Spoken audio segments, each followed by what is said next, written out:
All right, all right, all right. We're here. Episode 10. I just can't believe it. We've made it to, no, I can believe it because you know what? It was all part of the vision. Episode number 10. We are here. Fundamentals. That was really the spirit of all this is how can we get back to the basics?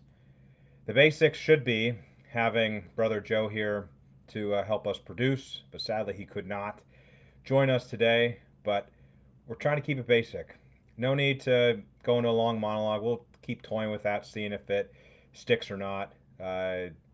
Everyone knows who does tune in regularly my affection for Colin Cowherd, and there being some element of attempting replica, he's one of one. And you know what? It's best that Justin Schaff try and be one of one, and the Fofspod be one of one. So let's just let it riff. Let's just go with it. We're leaning in heavy to the spirit of what the Fields of Friendly Strife is. It's where competition is made, it's where things happen, it's where lessons are learned that are applied in life outside of the white lines. It's the fundamentals, it's the basics. And you know what?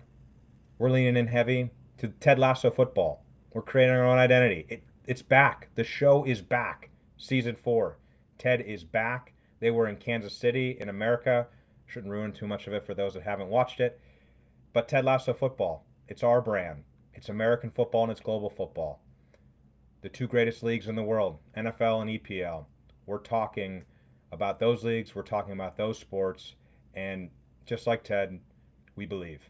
And I appreciate everyone who does believe in this show and keeps showing up, and those that are here for the first time, I ask that you too believe and come to know how great the Fields of Friendly Strife is.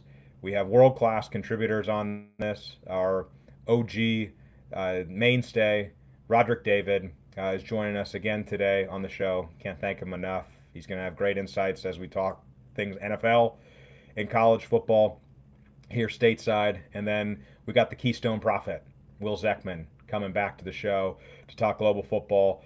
The friendlies, I was getting alerts about shootouts in friendlies. I got to ask him what that means and better understand that there's no ties in friendlies. Couldn't make sense of that. And but to get them all riled up too, talking about FIFA, which I'm quickly learning is an extremely corrupt organization. Nothing to prove it, but lots that is suggestive of it. And we'll have some great conversations. So let's hop into it. Let's bring into the show the OG. We got to come up with a good name. We got to come up. We got this thing for Will Zeckman as the Keystone Prophet. We got to come up with something with you. We'll figure it out soon. But we got Roderick David on the show. Rod, thanks for tuning in and coming to the show, buddy. Yeah, it's great to be here. I am on the homestead. I'm in my office. Now, it's a piece of plywood sitting on a couple boxes, but I'm in my office. So, we are locked and loaded. Been out here for about 2 weeks now and spending a lot of time on the deck. It's now covered. We're Wow. gonna have to get a shot out there at some point. It is beautiful. Love sleeping out here. Wake up and let the chickens out at about 6:15. 25 new members of the family. Baby chicks came today, and they're getting settled in. So love being out here, but love talking ball with you. It's always good to be with you. We love having you, and I love the imagery you gave us. All of us went, at least I certainly did, to an imaginative place of how glorious it sounds being there on the homestead. I look forward to that visit one day to be there, and when Kirko makes that playoff, excuse me, that Pro Bowl, we'll have the opportunity Yes, to again, fit you out the can't. Kirko. It's nary an episode go by without talking a little bit of Kirk Cousins, and we will today. Yes, we will. He gave us some action.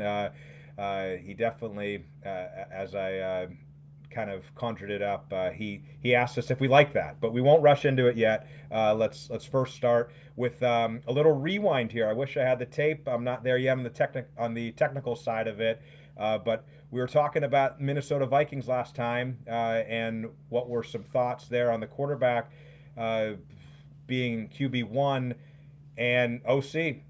Kevin O'Connell, he's let us know who quarterback one is, and much to my surprise, because I always find myself being convinced by you and your takes. It is not JJ McCarthy. No. It is not the Michigan man. What do you make of Kyler being QB1 in Minnesota. Thoughts?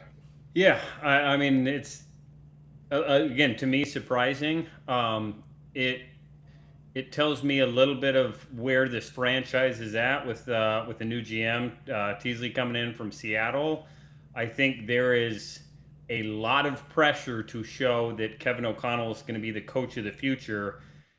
I am wary that he is not going to make a season. I am not a believer in Kyler Murray being the guy that's going to resurrect this franchise. But again, I also don't think you're going to go from Kyler to anybody else. I think you are plugging Kyler in, barring an injury. He's your guy for the year. You're going to win or lose with him, and it puts KOC in a spot where he is betting on himself. He's betting on Kyler, and there's going to be a lot of revisionist history on whose pick JJ McCarthy was, and it's going to be, again, the preseason isn't going to tell us much, but out of the gates, I think again it was 5 weeks, I believe, for Dan Quinn in 2020 before it all went south, and we could be looking at that week 5 mark to kind of see where Minnesota's at and see what happens with the coaching staff. Yeah, defo. We never, for you and I who have received paychecks from clubs, you never wish that on anybody.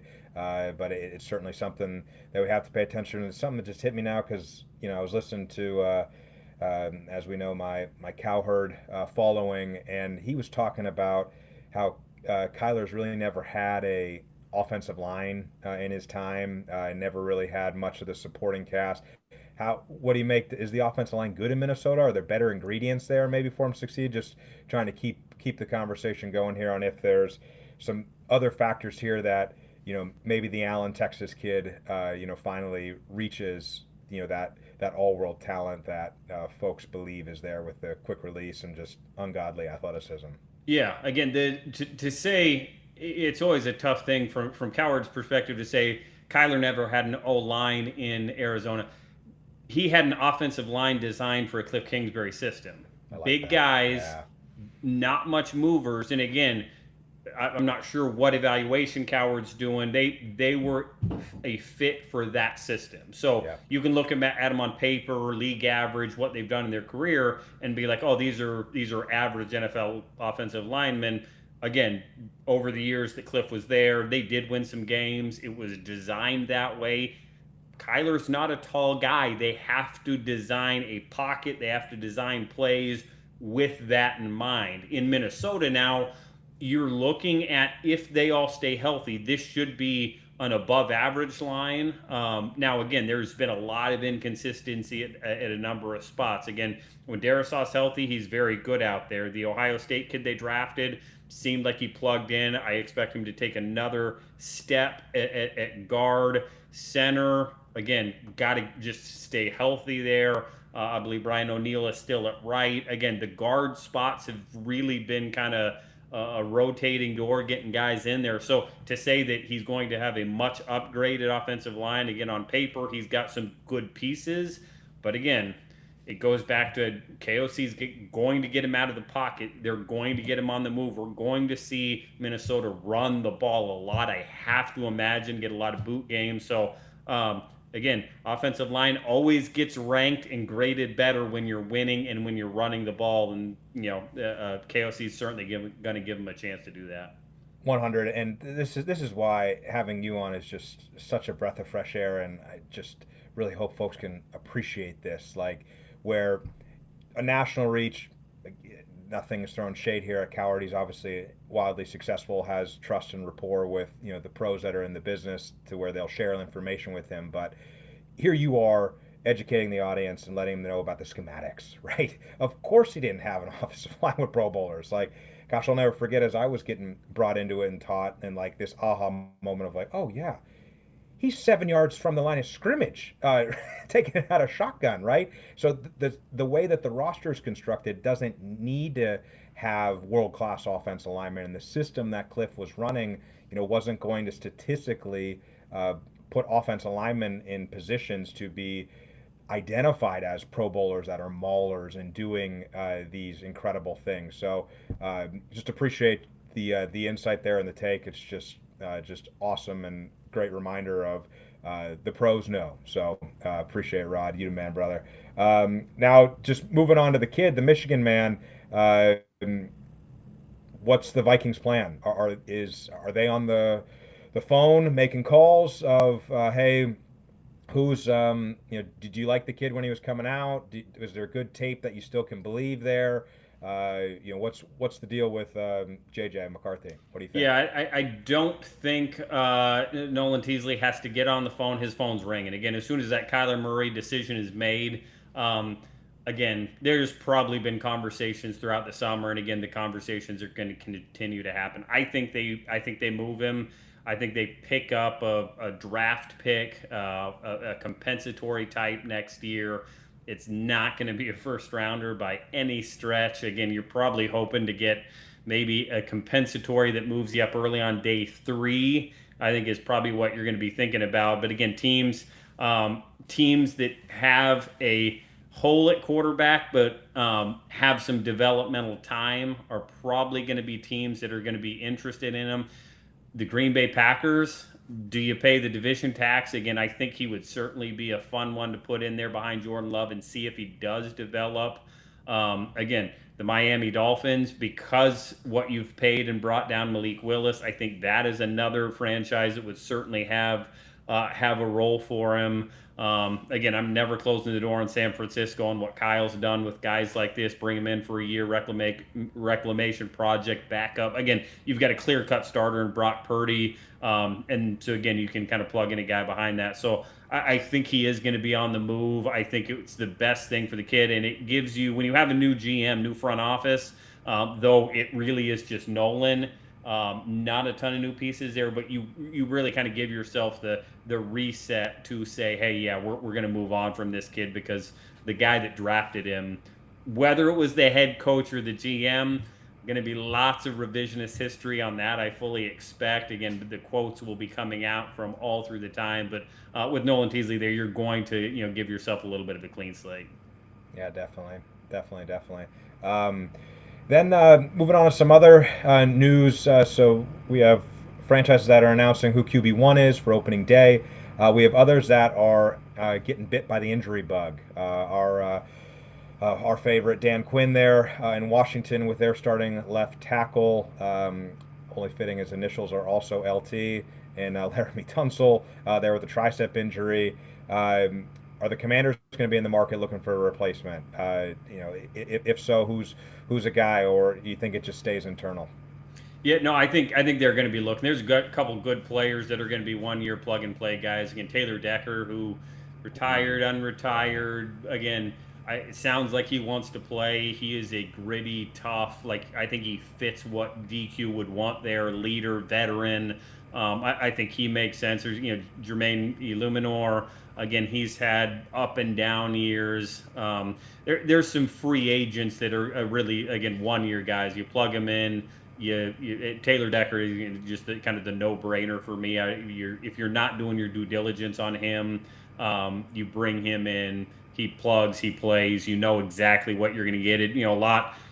Taylor was a lot like Jake Matthews for us. Again, you never heard about him a lot. Not super high-end traits, but you look up every year and he starts 16, 17 games. He grades out super consistent. You know exactly what you're going to get from him every week, and in the NFL, consistency is such a huge thing. So I do think the Commanders have to go outside and sign somebody. I think, again, if it's not Taylor, there's a couple candidates out there that are veteran free agents that I think make sense.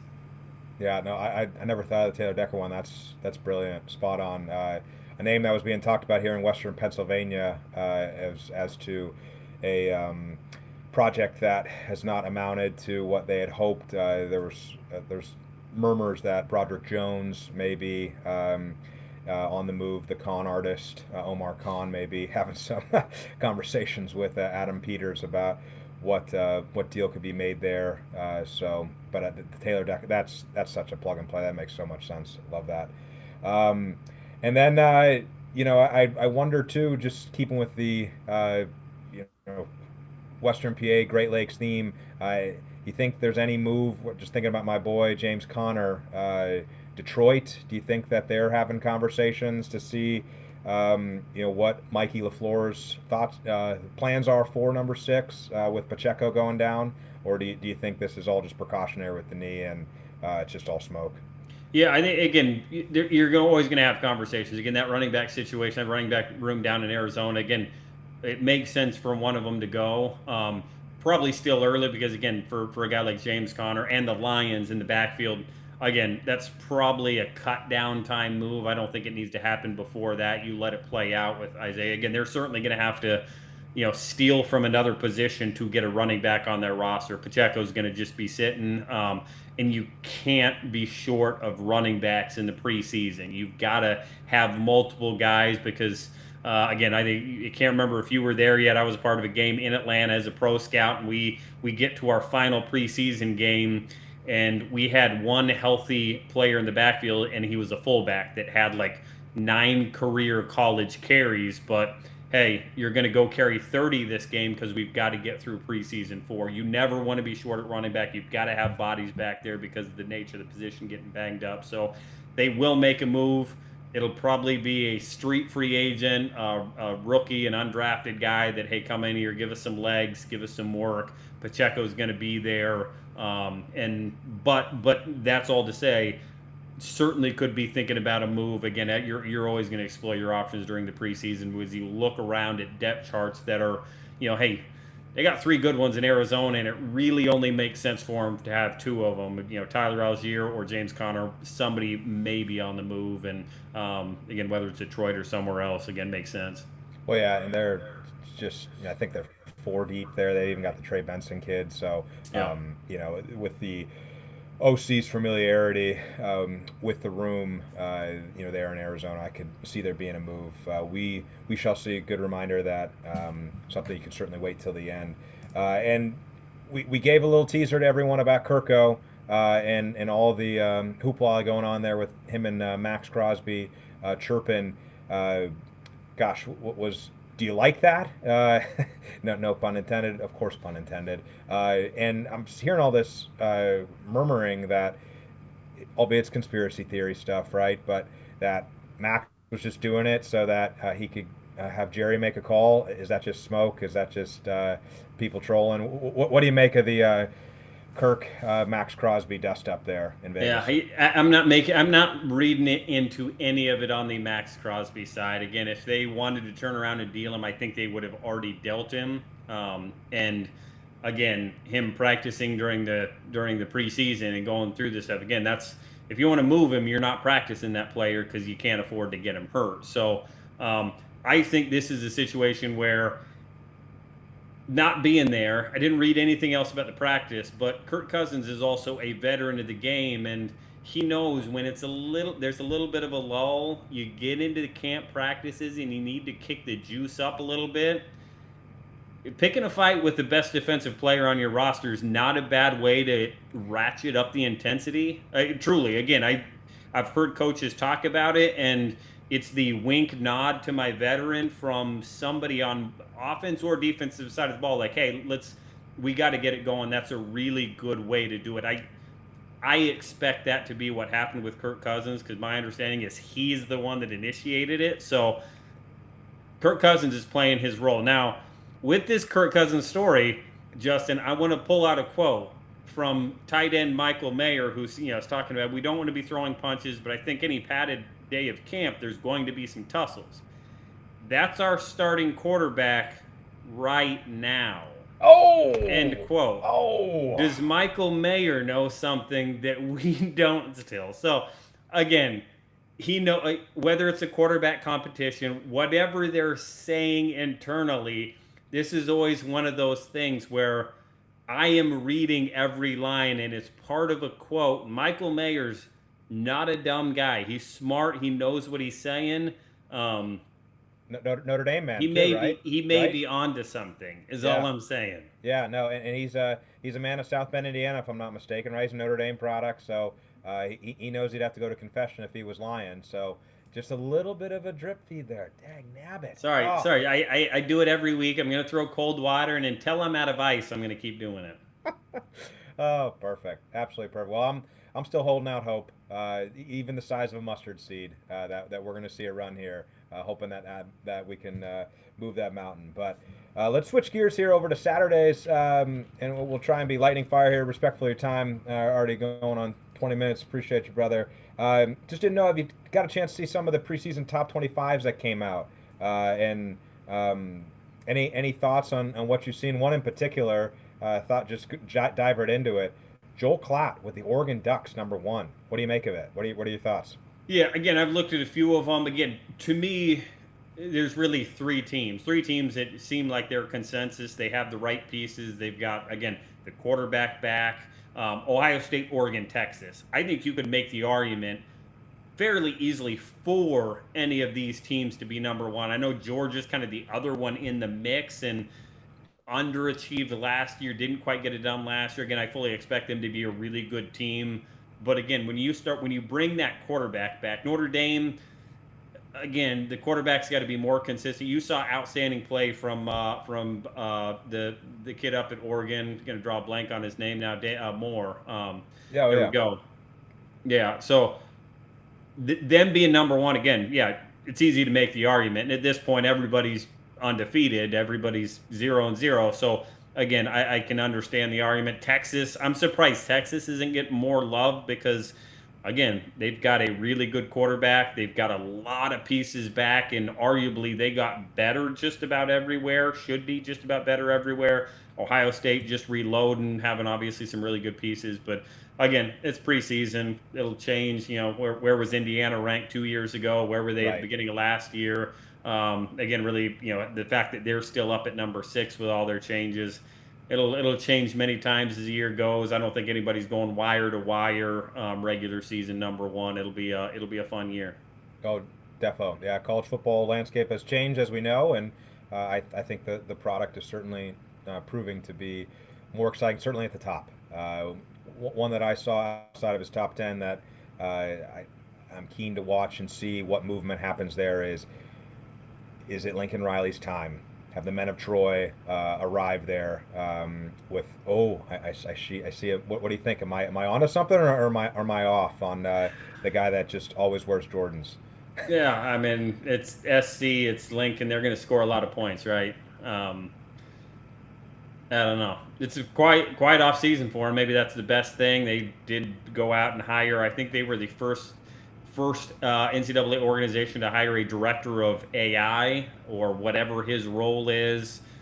Again, maybe that's going to give them an advantage. Again, who knows? They've got to go prove it. It's Lincoln's got to win one at some point, or again, SC is going to demand more. So this may be his year. Maybe you are onto something with this one. If it wasn't Kirko, maybe it's Lincoln and the men of Troy. We'll see. We'll see. Well, Rod, thanks for coming by. For all those that are hearing from you for the first time or need a reminder of where they can find you, where's best to get in touch with Rod and all things that are you and your amazingness. Yeah. Head over to Twitter at RightStepADV is where I do all of my football stuff. Hit me in the DMs, the messages. Everything is open. Did a player yesterday, and did have Tyler Barnes, GM, Chief of Staff at Iowa, was today's podcast. He's a really good conversation. Coach Ferentz, everything he means to Iowa. My website, rsafootball.com. You can find me there. And then my podcast, Monday, Tuesday, Wednesday. Get back to a Friday episode this week, Faith and Friday wrap. That'll be the Scouting the League podcast. Make sure you subscribe there. Everything I'm putting out will be there. Awesome. Thanks, Rod. All my best to the fam. Always be good. Cheers, buddy.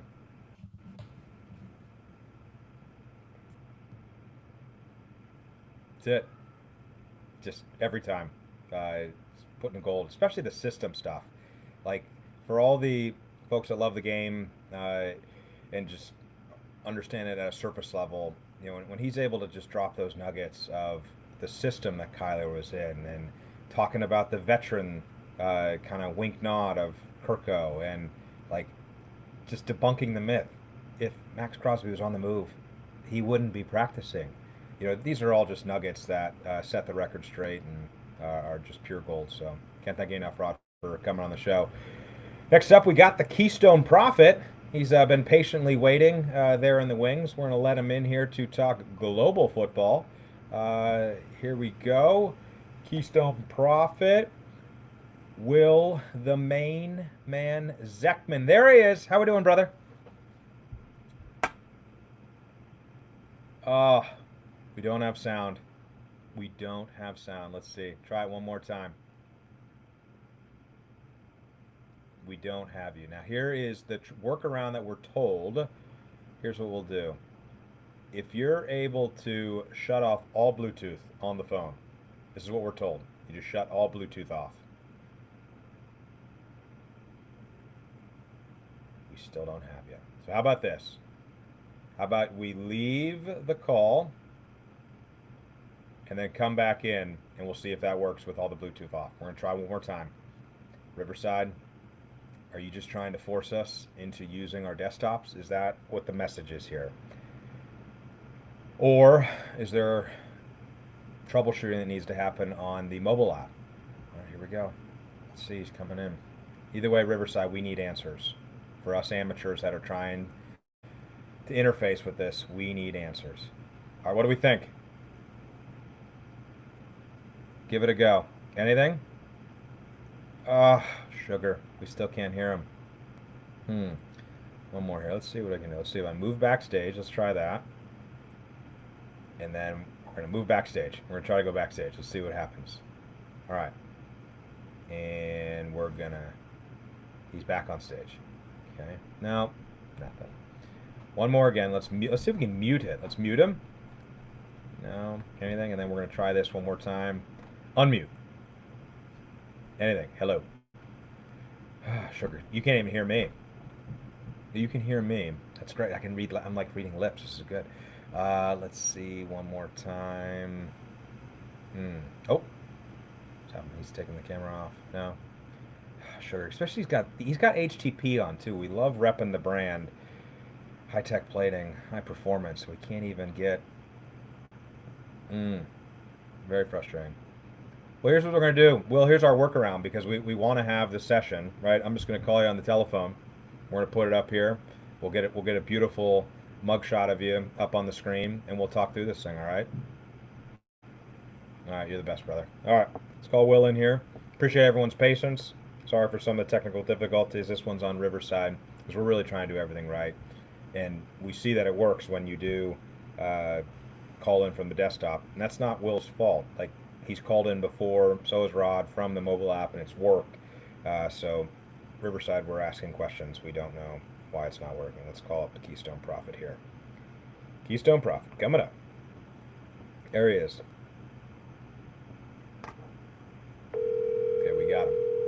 We got him. All right, how are you doing? We got him. We got the Keystone Profit. Up. How we doing, brother? Doing all right.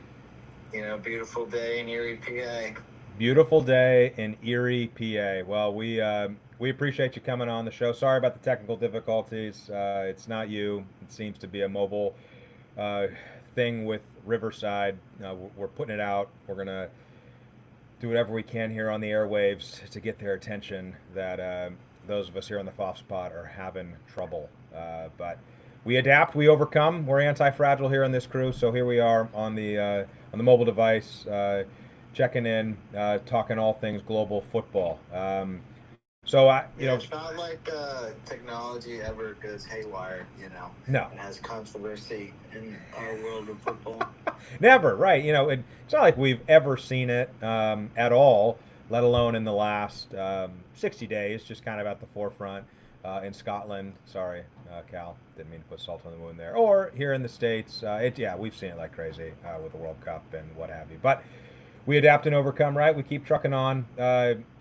Got some questions here for you. You've been checking out any of the friendly matches that are taking place, and explain to me penalties in a friendly match. I was getting blown up. Your brother introduced me to this FootMod app or whatever. Incredible, by the way. Yeah. Huge shout out to them.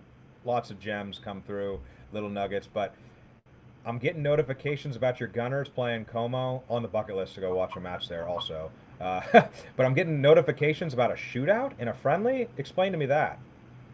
Yeah. So I'll be honest, I was on a little bit of a football holiday and haven't watched a ton of the preseason games. I watched a little bit of my Philly Union. Ooh, MLS. nice. Yeah, on a hot streak. New manager bounced a little bit, but in the friendlies, I've watched some of the Arsenal games briefly, but they have included the friendly. I guess you'd call it friendly penalty kicks, due to the coach's requests for wanting to have a time to practice penalties before the season starts. Makes sense. There's not really a time that they've been able to do that. You think in American football, like if you have the combined practice, you can say, hey, we're going to run, a 2-minute drill or something on a whim, or hey, start at the 20 or something like that. This is their situation where if you're going in and you're playing in the early rounds of, let's say, Carabao Cup or something, there is no extra time, and you might not have had much time to prepare who's going to be your kick takers or anything. So this is the time to do that. Makes perfect sense. I figured it had something to do with that, being spirited like that. You're just you're a subject matter expert. I knew you'd be able to set me straight on what it all is, because I was head scratching, like, friendly, like they're going to go to that, but makes perfect sense. League Cup though, is Philly Union involved in that? I'm sorry for switching gears here so quick, but I had yesterday on the telly, I was watching old FC Cincinnati, which was great, to take me back when it blasted in time. But is that getting some good traction and some good results that are taking place there, kind of on the MLS domestic side of our what we call soccer here? Yeah, I mean, the Union have done all right. They were right at the bottom of the table for the MLS going into the World Cup, and decided it's time to change their head coach. That turned out to be a good move and allowed the players to have some time on the training ground to be able to work with him and see what's our new system going to be. As far as Leagues Cup goes, they're 50-50. They got a game tomorrow. They've been playing all right. If you haven't watched, check out the end of the Tigres Vancouver Whitecaps game. Ooh, I believe that was last night. 2 reds right at the end.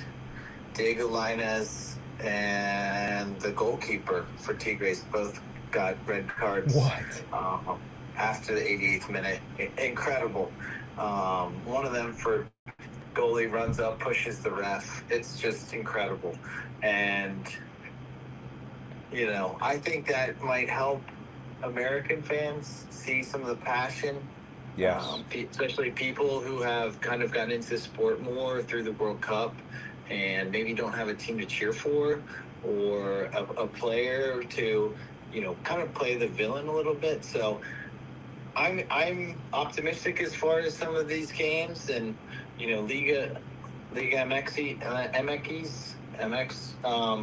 is more watched in the U.S. than MLS, so hopefully it draws more attention to some of these games. And it's a newer concept. I'm still kind of getting my head around it, so I don't understand how it all works, but it's exciting, I guess, to see teams we know in the MLS playing other teams. Yeah, right. Yeah, because there I am, just browsing through the telly. Put the kiddos down to sleep.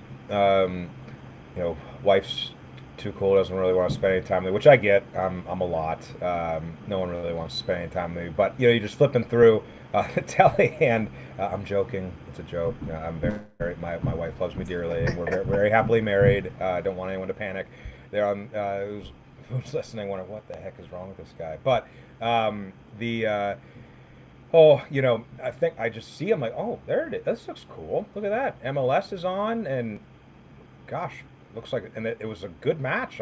Energy was great, even though the weather wasn't all that great in Philly. Like TQL Stadium still had a decent crowd. Like it was good football. Where I thought, yeah, like this is the momentum is continuing, and love to hear that report about the red cards and the 2-2 in the draw there. Like, because gosh, I feel like I heard a lot of feedback from Americans and the American spirit of, oh, all they do is flop. What the heck? And yes, I know that's an element of frustration, but like you said, it's good that there's some passion clips out there to recognize that this is an exciting sport. So appreciate the insights. Yeah, it's been very exciting, and again, it's fun to watch teams that are in cities that are drivable, which is pretty cool. Oh, absolutely. No doubt. It'll be fun to see, and don't want to go down too far of a rabbit hole, but it'll be fun to see, this momentum continue and, the grassroots soccer, football here in the States start to take more center stage, and, the Heart of Pines, the Vermont Greens, there'll be more of these type stories starting to pop up in other markets where folks are gravitating towards their local club. But we'll make that a separate segment for a different day, because you and I could go on forever on that one, I'm sure. If you haven't seen the Heart of Pine new stadium renderings, go check it out. Incredible. It's already on my bucket list, just like Como, but different type of water right on the main coast. It's going to be amazing. Oh, it's going to be absolutely fantastic. That is for sure. And then kind of rewinding back a little bit to everyone's favorite entity and governing body, FIFA. So, FIFA selling football, they made a decision not to. I just got to ask, should have they stayed the course? Was it a smart move? I'm, of course, poking the bear. Just am curious your thoughts on if it was the right move to park it, and just leave you with this. Do you think they'll try and revive it again after the dust settles? Again, all things selling football, what are your thoughts? It's very reminiscent of when the Super League was being talked about, the European teams, and very similarly, there were some threats of basically death penalties for teams that would go to the leagues, these super leagues, by their home nations. And you see the response from people like UEFA saying we will be boycotting the World Cup, and which is a big segment. You think of 3 European countries in the semifinals of the World Cup. FIFA realizes that's their biggest pull, that's their best teams. They need those teams to be there. I also think that, just like the Super League, these things may not exist on paper, but they exist in practice. You look at just Coca-Cola, or my favorite advertisement from this past World Cup of Ramco. You're like, how are these guys here doing all this advertising? They are essentially buying a stake of the World Cup. The profits that have been found through these things are just astronomical, and I'm talking about the profits for FIFA, right? Not for the companies themselves. And you wonder, at what point will they stop? We had these hydration breaks, which turned out to equal into billions of dollars in advertising revenue. It's a little bit scary, and FIFA says it so that they can broaden the great game to all corners of the globe. And yeah, if they were really trying to do that, why would they be selling part of their global tournament? Yes. It's a shame. I think Infantino's got to go. Oh! I'm not sure who keeps voting for him, but he's got a re-election coming up here soon. Hopefully this is it. Yeah, I don't know. I wonder if the POTUS getting involved again is just going to be the way of getting him out. He seemed to get involved last time, and it didn't bode well for the Stars and Stripes. It wasn't Donald Trump's fault. Of course not. Belgian side showed up, high class, and it did improve to be the best night for the lads out there on the pitch in Seattle. But I saw his take the other day that it'd be a grave mistake if he was voted out. I wonder if it'll have its own effect of intervening on the reversal of a suspension and red card to oust him. We'll see. We'll see. Yeah, there was even talk that whoever Infantino was close with within the Trump administration, that there was some loss of appreciation, and that the Trump administration was not as happy with Infantino as they had once been. So he may have even lost some of his allies there, which is even more interesting. And we will see what happens. I think that would be crazy for some of these, voters to continue to pick him over other candidates. We'll see what happens. That's right. March 27 in the calendar. I looked it up. So March 2027, that FIFA election will be all critical to see if there is a change of the guard. Well, good stuff. There's not much really going on here in the world of global football. We got stuff domestically, but not much internationally. A big build-up here. We'll start getting excited about, countries, league plays kicking off. But having a good summer. Everything going well? It's going well. A little shout out to Erie. They put in their first urban field on the east side of town. A kind of cage setup, which helped fund it through U.S. Soccer, so that's pretty cool. I think that's a pretty awesome. If you haven't been out there, for the local listeners, go check it out. Really neat field, and a good place to find the touches, So I think that's probably been my favorite thing in local football. And the bigger thing is the Union are back. The Union are back. The Union are back. Love that. Well, thanks, brother, as always, for coming on the show. Sorry about the technical difficulties. We're inching our way closer to domestic leagues kicking off globally, which will make for some fun conversation. Hopefully, our British contributors, one English and Scottish, will be able to participate more and make for some fun banter. But as always, thanks, brother, for coming on. You are the Keystone Prophet. Thanks, man. Of course, yeah. We'll have to have a little preview episode for the upcoming Premier League season, our favorite league. So yes. I think that would be a blast. Oh, defo. Or, if anything, can we get some shots from the boat, too? It has been a great boating season up here on the water. I hope you've had some opportunities to get out there. Be great to have some of those clips too, because there was a lot of fun feedback when you weren't able to come on the show, and you still gave us some nuggets. So we're chomping at the bit if there's some opportunity to get some from the water. I'll do my best and have some live reporting this weekend. Awesome. Thanks, brother. Be good. You too. Bye-bye. See you, bud.